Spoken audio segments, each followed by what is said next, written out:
മുനിജനവന്ദിതനായ ഭഗവാൻ ശ്രീകൃഷ്ണന്റെ ലീലാകഥകൾ അറിവിൻ്റെ അക്ഷയ ഖനികളാണ്. പ്രഥമദൃഷ്ട്യ സരളമായ കഥകളെന്ന് തോന്നുമെങ്കിലും മുത്തുച്ചിപ്പികൾ പോലെ അറിവുകൾ ഒളിപ്പിച്ചിരിക്കുന്ന അക്ഷയ ഖനികളത്രേ ആ കഥകൾ. ശ്രീകൃഷ്ണ കഥകളിൽ മനുഷ്യാംശത്തിൽ നിന്നും ദൈവാംശത്തിലേക്കുള്ള പകർന്നാട്ടങ്ങൾ നമുക്ക് പലപ്പോഴും കാണാം. അറിവിൻ്റെ വെള്ളി വെളിച്ചം ഒളിപ്പിച്ചു വെച്ച അത്തരമൊരു കഥയത്രേ ഗോപികമാരുടെ ചേലാമോഷണം. നമുക്ക് കഥയിലേക്ക് കടക്കാം. നമ്മുടെ കുഞ്ഞു കൃഷ്ണന് ഇപ്പോൾ 7 വയസ്സാണ്. ഒരിക്കലൊരു ദിവസം ഗോപികമാർ കുളിക്കുന്ന കാളന്തിയുടെ തീരത്തിൽ കുഞ്ഞുകൃഷ്ണനെത്തി. അപ്പോൾ അതാ ധാരാളം ഗോപികമാർ അവരുടെ ഉടുപ്പുടവകളെല്ലാം അഴിച്ചു വെച്ച് കാളന്തിയിൽ നീരാട്ടിനിറങ്ങിയിരിക്കും. ജലക്രീഡയിൽ മുഴുകി നിന്ന ഗോപികമാർ കൃഷ്ണന്റെ വരവ് അറിഞ്ഞതേയില്ല. ഒരു കുസൃതി ചിരിയോടെ കുഞ്ഞുകൃഷ്ണൻ അവരുടെ ചേലകളെല്ലാം വാരിക്കെട്ടി സമീപത്തുള്ള ഒരു കടമ്പ് വൃക്ഷത്തിന്റെ മുകളിൽ കയറി ഇരിപ്പുറപ്പിച്ചു. കുളിയെല്ലാം കഴിഞ്ഞ് തങ്ങളുടെ ചേലയ്ക്കായി നോക്കിയ ഗോപികമാർ ഞെട്ടിപ്പോയി. ഒരൊറ്റ പുടവ പോലും അവിടെയെങ്ങും കാണാനില്ല.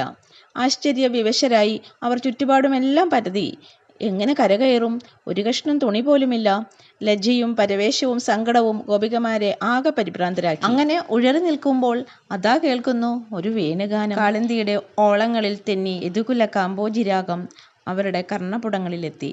നോക്കുമ്പോഴുണ്ട് ഒരു കുസൃതി ചിരിയോടെ കടമ്പ് മരത്തിന്റെ മുകളിൽ ഇരുന്ന് ഓടക്കുഴൽ വായിക്കുന്നു നമ്മുടെ കാർവർണ്ണൻ. പരവശതയോടെ അവർ കണ്ണനോട് ചോദിച്ചു, ഞങ്ങളുടെ ഉടുപുടവകൾ എവിടെ കണ്ണാ? ഞാനൊന്നും അറിഞ്ഞില്ല എന്ന മട്ടിൽ കണ്ണൻ നിഷേധഭാവത്തിൽ തലയാട്ടി. എന്നാൽ തങ്ങളുടെ ചേലകൾ എടുത്തു മാറ്റിയത് ഉണ്ണിക്കണ്ണനാണെന്ന് ഗോപികമാർക്ക് മനസ്സിലായി.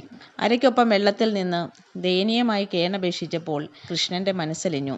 കൃഷ്ണൻ അവരോട് പറഞ്ഞു, എല്ലാവരും വെള്ളത്തിൽ നിന്ന് കയറി വന്ന് കൈകൂപ്പി ചോദിച്ചാൽ പുടവ തരാം. അമ്പരന്നും നാണിച്ചും ശങ്കിച്ചും നിന്ന ഗോപികമാർക്ക് മുന്നിൽ തേജോമയനായ ശ്രീകൃഷ്ണ ഭഗവാന്റെ വിശ്വരൂപം തെളിഞ്ഞു വന്നു.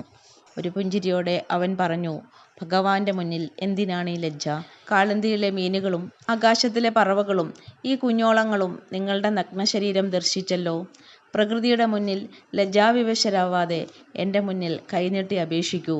അങ്ങനെ വിശ്വരൂപപ്രഭയിൽ നാണം മറന്ന പെൺകിടാങ്ങൾ കരയ്ക്ക് കയറി കൃഷ്ണന് മുന്നിൽ കൈകൂപ്പി നിന്നു. ആടയാഭരണങ്ങളും ഉടുപുടവകളും മനുഷ്യ ശരീരത്തെ ദേവപ്രഭയ്ക്കു മുന്നിൽ മറയ്ക്കാനാവില്ലെന്ന ജ്ഞാനോദയം അവരിൽ തെളിഞ്ഞു വന്നു. എങ്ങും നിറയുന്ന സർവചരാചരങ്ങളിലും ഉൾക്കൊണ്ടിരിക്കുന്ന മഹാപ്രഭാവത്തിനു മുൻപിൽ എന്താണ് നിങ്ങൾ കുളിക്കാനുള്ളത്? വിനയം എന്നത് ആത്മാഭിമാനത്തിന്റെ ശരിയായ ദിശാബോധമാണ്. അപമാനമാവട്ടെ അപകീർത്തിപരമായ വാക്കുകളാലും പ്രവൃത്തികളാലും അടിച്ചേൽപ്പിക്കപ്പെടുന്നതും.